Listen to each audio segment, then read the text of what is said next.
ese uyu muntu wowe waba umuzi wa mupapa ati ndamuzi ati yafashe amafaranga iwanje rero icyo nshaka ko dukora ni iki wewe mbere icabona mu ibanga abantu batabizi aho abandi batabizi kugira ngo bakemure ikibazo murumva uko bimeze basubiyeyo bugira kabiri bamare gusubirayo bugira kabiri uyu akavuga ati yewe njewe nakwihereye amafaranga uyu nguyu agahakana ngo ntayo yamuhaye ko muranyumvira aho isi igeze uko ibintu bimeze ukuntu dusigaye twaranganye kugeza kuri urwo rwego umuntu agakunda inyungu kugeza aho adandaza mugenzi wiwe uradandaza mugenzi wawe kubera impiya ijuru uzoribona gute urumva ati njewe ukuri kose ndakuzi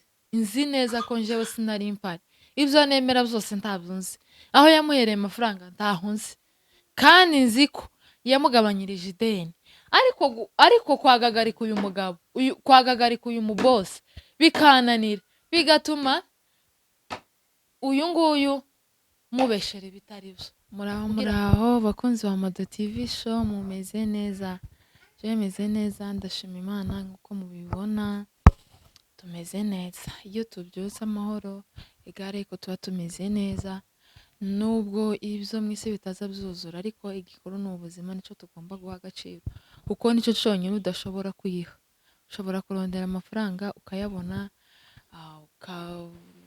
ukarondera ibindi byose uba wifuza ukabibona ariko ubuzima nicyo kintu utokwiha rero kuba ubyutse ukumva urahumeka ukumva ukagenda bigakunda ukavuga bigakunda igare yuko uba umeze neza nicyo cya mbere tugomba kuzaza duha agaciro hanyuma rero tubahaye ikaze kuri channel yacu ya Mado TV show ku batanze bambonye bwa mbere nitwa Mado channel yacu kitwa Mado TV show hanyuma rero tubahaye ikaze abashasha kuri Mado TV show ubwo duheruka gukora nabonye hariyongereye abantu bashasha abashitsi bashasha ndabiyegereje ngo mwegere kandi mukomeze mubane natwe umunsi ku wundi kandi subscribe kugira ngo uzaze ubona notification mu gihe cyose nshizeho ikiganiro hanyuma rero uyu munsi kandi twongeye twagarutse nk'uko mubizi twababwiye ko tuza gukora uko tuzoza dushobozwa mbere nageze mbabwira ati nzonza buri munsi ariko nkica gahunda mba nabahaye ariko ubu ni ukuvuga ngo tuza uko tuzaza dushobozwa kubera ko n'ubundi tuba dufite izindi nshingano zitureba ntabwo ari aha gusa hari izo twirengagiza kugira ngo tuze dutaramane namwe mukatwemera rero mukabana natwe ndabashimiye rero abakunzi banje Imana ibahe umugisha hanyuma rero mbahaye ikaze na karibu ngo mutere agatebe tubane tuganire duhane inama kuko mubizi ikiganiro cyacu cy'uyu munsi kiraza kutugoraho ariko turashorerana intambwe ku yindi ijambo ku rindi turagenda dushorerana muri comment mugenda mugira gute muduhugura hari igihe amagambo amwe y'ikinyamurenga agenda aducanga kandi si ukuvuga ngo nuko ngo tutabaye umurenge gute na gute twarahabaye ariko hari amajambo amwe y'ikinyamurenga aba agoye aremereye noneho hari amagambo akaducanga urumva rero ko n'ubundi mbishanze amagambo hagati y'amajambo n'amagambo ikinyamurenge cyiza ni iki wandike muri comment hanyuma rero mbahaye ikaze rero tubane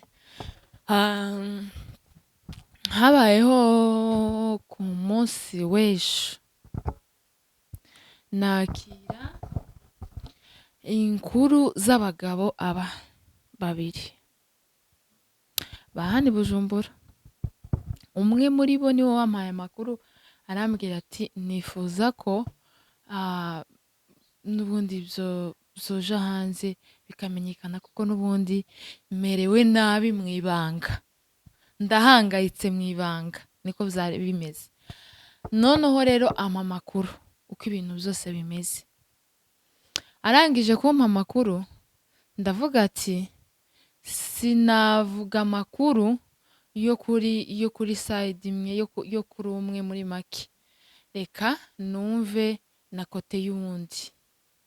Noneho rero nkora ubushishozi mvugisha na mugenzi wiwe, mbona amakuru ahagije, niyo tugiye kuganira. Rero icyo nza kubasaba, ntabwo ndi buvuge amazina y'abo bantu, ariko ndavuga ayo makuru uko ameze, kuko hariho abantu bameze nabi mu ibanga, bahangayitse mu ibanga, bagiye nobyita gute, mbese baragandamijwe mu ibanga, reka mbyite gutyo. Noneho iyo nkuru ukuntu imeze niyi, mbibabwireho kugira ngo dukomeze twuzuzanye. Umwe muri bo nababwiye ko ari abagabo babiri bahana i Bujumbura, ariko sindi buvuge amazina yabo. Umwe muri bo yaragiye ngo afata amafaranga ahantu ku muntu, nkuko yoza akakubwira ati nkaba amafaranga. Noneho rero wa muntu akaba yayobowe n'inshuti yiwe. Inshuti yiwe iramutwara ati runaka azatanga amafaranga muri ubu buryo, namwe murabyumva. Ati none ngwino nkujaneyo. Wa muntu aragenda aramutwara amujanayo, amubera n'icabona, amubera mbese amubera temwe, kabyite gutyo. Noneho barasinya n'urupapuro rurahari. Ya mafaranga arayafata, sindi buvuga umubare kubera impamvu z'akazi, nta nico bimaze kuvuga umubare, gusa umenye ko yafashe ayo mafaranga. Wa mushuti wiwe uziranye n'uriya muntu utanga amafaranga amubera icabona, mubyumva? Nuko noneho umuturanyi w'uwo muntu watanze amafaranga, w'uwo mubose watanze amafaranga kuri uriya mupapa tuvuze, akaba ni umumambure. Ujya wundi we si umumambure, araje aramwegereye ati se yewe uyu muntu waba umuzi? Uyu ni wa muturanyiga wa bose ujya bafashe amafaranga. Kubera ko azi ko abanyamurenge dukunda kumenyana cyane, aragiye yegereye umunyamurenge nyine babana. Ati se uyu muntu waba umuzi? Tego ndamuzi. Ati uyu muntu yafashe amafaranga iwanje. Ati kubera ko hari undi wari uherutse gufata amafaranga iwanje, ntiyanyishura bigenda nabi. Ati se uyu muntu wewe waba umuzi? Wa mupapa ati ndamuzi. Ati yafashe amafaranga iwanje. Rero icyo nshaka ko dukora ni iki: wewe mbere icabona mu ibanga, aho uriya wafashe amafaranga atabizi, ati wewe uzambere icabona, uvuge ko uyu muntu namuhaye amafaranga uhari. Wa mugabo aremeye. Tumva ko iryo ari ikosa? Ntiyahabaye igihe bafashe amafaranga, ariko yaramubwiye ati wewe uzemere ko uyu muntu yafashe amafaranga turi kumwe. Uyu nguyu yaremeye.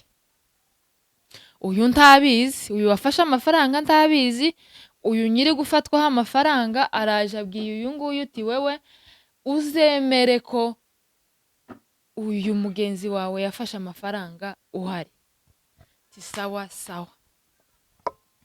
Biragiye uko byagenze ntabwo nzi. Urumva byageze aho biba ibintu by'imanza, baja kuburana. Bagiye kuburana, uyu wafashe amafaranga abona uyu nguyu nawe araje, ashika aravuga ngo njyewe aya mafaranga nari mpari igihe yayafashe. Ariko uyu ntabwo yigeze ahakana amafaranga, yiwe yakomeje ayemera, avuga ati nje amafaranga narayafashe nzayishura. Ndetse amakuru mfite nuko uyu yaje gutanga ibice. Ni ibisanzwe wifashe amafaranga ukaba wogira ayo ubona, uzuvuga ati reka mbe ngabanyije ku ideni. Noneho uyu agabanya ideni ry'uyu, amare kugabanya ideni ntibandikirana, barahura mu ibarabara, ni sawa amuha amafaranga. ati ngaha amafaranga nguhaye jewe ngabanyije ku ideni. Icakurikiye ni igiki?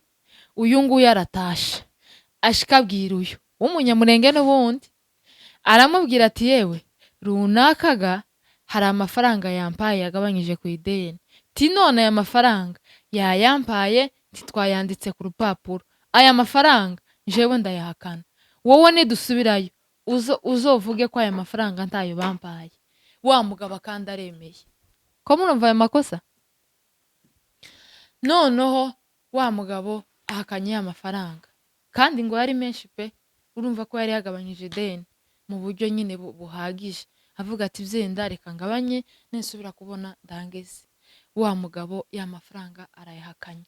Uyu nawe w'umunyamurenge nawe nawe arayahakanye kandi azi neza ko amafaranga yayamuhaye ngo ubwo batandikiranye. Twebwe abanyamurenge tugira ikintu cyo kwizerana, no mu busanzwe twebwe tugira ukuri, turanizerana, ni nayo mpamvu twizerana. Urumva ko kuba yamuhaye amafaranga yibaza ko iwe atazoyahakana. Ni ukuvuga ngo ibo ikintu kitanditse ntabwo agiharura nkawe cabaye, iwe akenera kumunyaga muri ubwo buryo. Uyu mugabo nawe abihagararaho, aravuga ngo aya mafaranga ntayo yamuhaye kandi azi neza ko yayamuhaye. Iryo ni ikosa rya mbere tugushinja. Uyu niwe tuvuga. Uyu niwe wafashe amafaranga uyari hagati, uyu nawe nuriya mufatanyacaha, kwemera icaha atarimo. Nuko biragiye gushikaho uyu muntu arengana agafungwa mu ibanga. Amakuru mfite nuko uyu mugabo amaze gufungwa inshuro 2. Nimba hari ikintu kibabaza, ni ikibazo wagiriye mu ibanga kitasotse ngo kigende. Ariko ibyo ari byo byose, uyu nyiri gufata amafaranga hano ni imfura. Utese gute? Ntabwo muhengamiyemo, ni imfura pe. Nta kuntu ushobora kugira ikibazo kingana gutya kandi urupapuro rurahari mwarandikiranye, warangiza ukabishira mu ibanga. Egare yuko uyu mupapa yakoresheje ubufura. Ni nabwo uyu munsi bumugejeje aho bigeze. Wumva ko uyu mugabo amaze gufungwa inshuro 2 mu ibanga, aho abantu batabizi, aho abandi batabizi, kugira ngo bakemure ikibazo. Murumva uko bimeze? Basubiyeyo bugira kabiri, bamare gusubirayo bugira kabiri, uyu akavuga ati yewe njewe nakwihereye amafaranga, uyu nguyu agahakana ngo ntayo yamuhaye. Ko muranyumvira? Aho isi igeze, uko ibintu bimeze, ukuntu dusigaye twaranganye kugeza kuri urwo rwego, umuntu agakunda inyungu kugeza aho adandaza mugenzi wiwe. Niho tugeze, nibwo rugero tugezemo. Tugeze mu rwego rwo kudandaza, ukadandaza mugenzi wawe kubera inyungu zawe bwite. Ikigaragara cyo nuko uyu ashobora kuba afite inyungu muri ibi bintu. Swati ashobora kuba hari amafaranga bamuhemba, cyangwa se byenda ashobora kuba yaranamubwiye ati muri aya mafaranga tuzoyagabura. Nta kitwemeza ko aya mafaranga uyu yahaye uyu nguyu amugabanyiriza ideni atayasangiye n'uyu. Mwe mubyumva gute? Ashobora kuba yarasangiye n'uyu. Biragiye bigiye mu manza kandi. Bije mu manza uyu akagaruka akavuga ati njewe ahaye amafaranga yamuhereye nari mpari kandi koko yari ahari. Yewe uyu akamubwira ati njewe uyu muntu simuzi, amafaranga sinyahakanye, ariko njewe uyu muntu ari mu kuzana akemeza ko yampaye amafaranga ahari, ntawe nzi ntawe nabonye. Iwe akemera ngo yaye ngo nari mpari mu maso yiwe, umukristo muzima wo mu itorero akavuga ngo ye nari mpari aho yaguhaye amafaranga nari mpari. Uyu akavuga ati yewe ideni nararigabanyije. Uyu akavuga ati oya nta mafaranga wigeze umuha, ntayo wamuhaye, zana aho byanditse. Urumva? Icyo nicyo kibazo cyabaye. Noneho uyu ariko uyu mugabo ni imfura yeme, tugende tumwubahe. Sinshatse kumuvuga ariko aho uri narakubashe pe. aho umuntu akurenganya kugeza kuri uru rwego ugaceceka ukamufatira ibanga, uri imfura papa ugende ngukuriye isapo.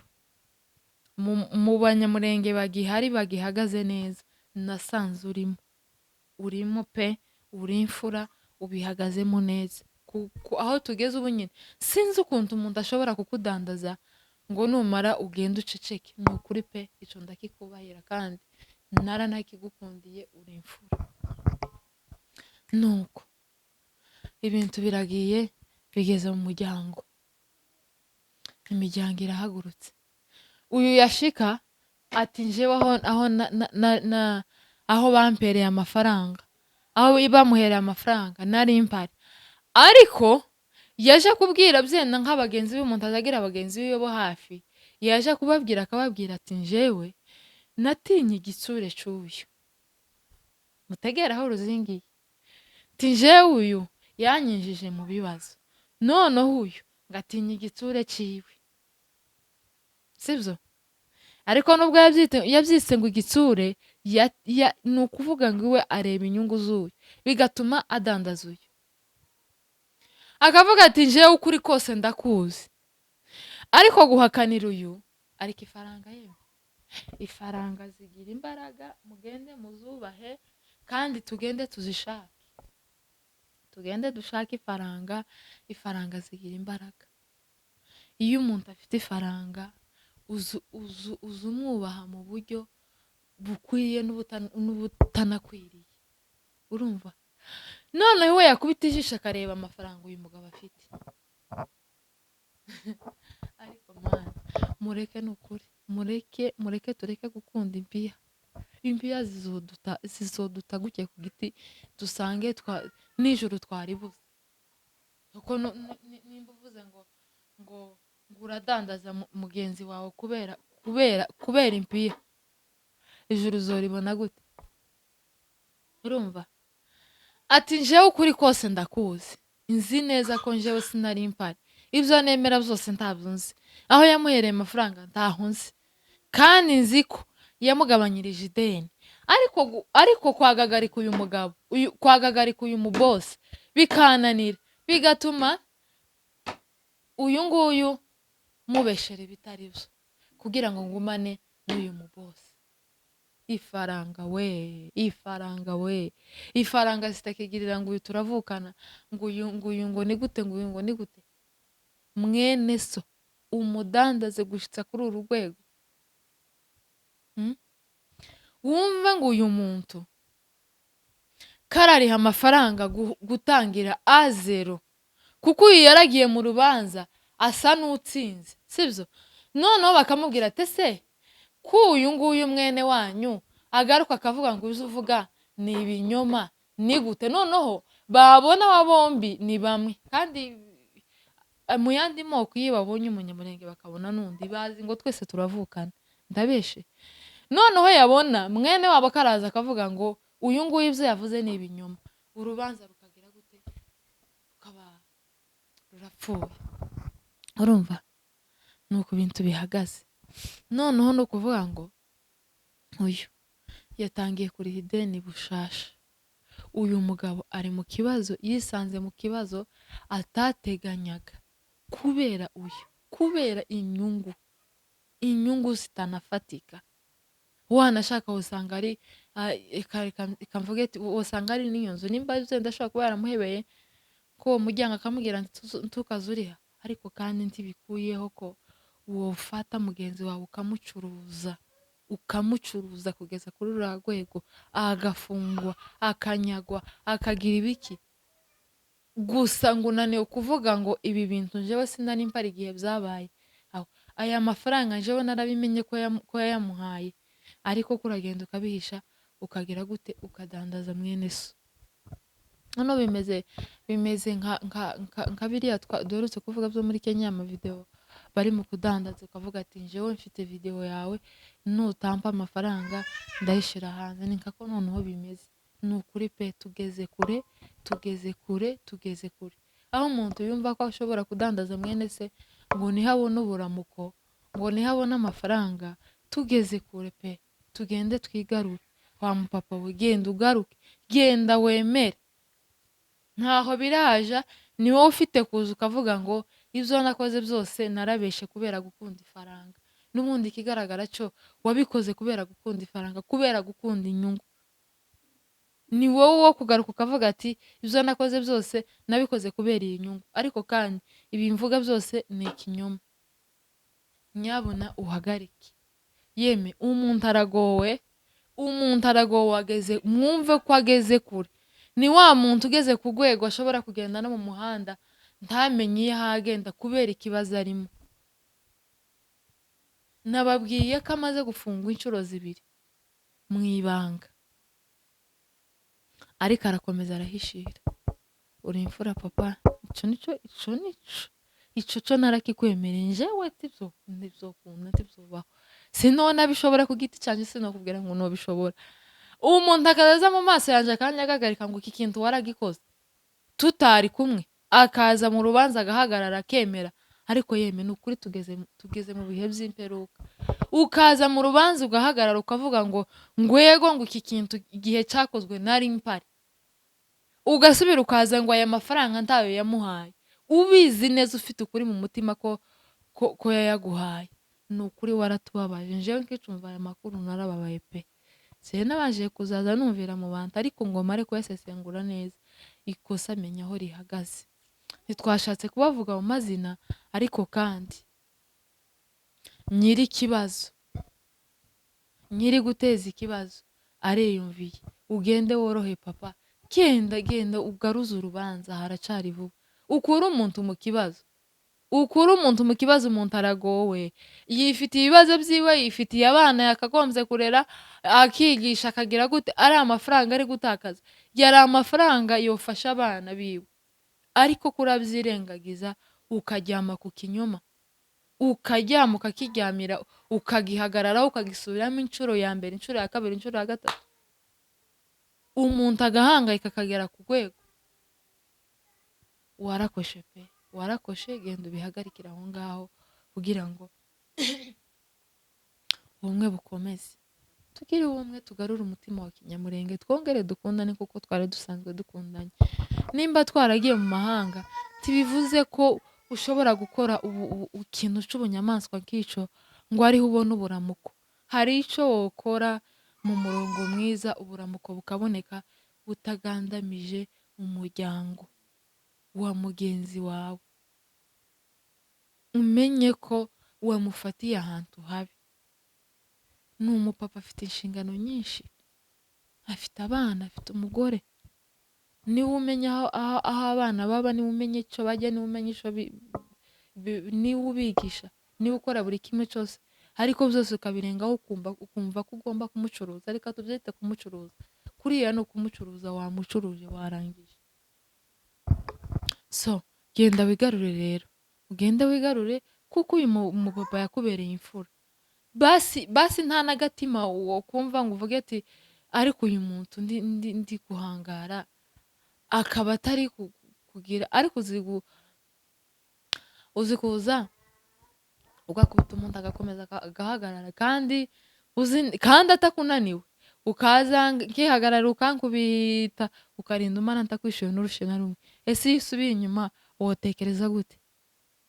Guhangana n'umuntu udafite guhangana nawe, ukabikora inshuro ya mbere, ukabikora inshuro ya kabiri, ukabikora inshuro ya gatatu, akakwihorera. Ese wowe nta n'isomo bikwigisha ngo uvuge ati uyu muntu ndi kwangiriza ateye gute, iwe ko ntaco ari kunko.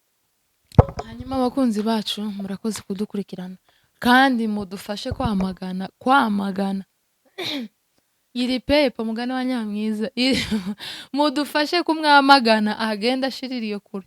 Iyo yahungiye ntituhaza, agenda agumiye mu izina rya Yesu. Abujije abantu amahoro, yarabujije abantu umutekano hano.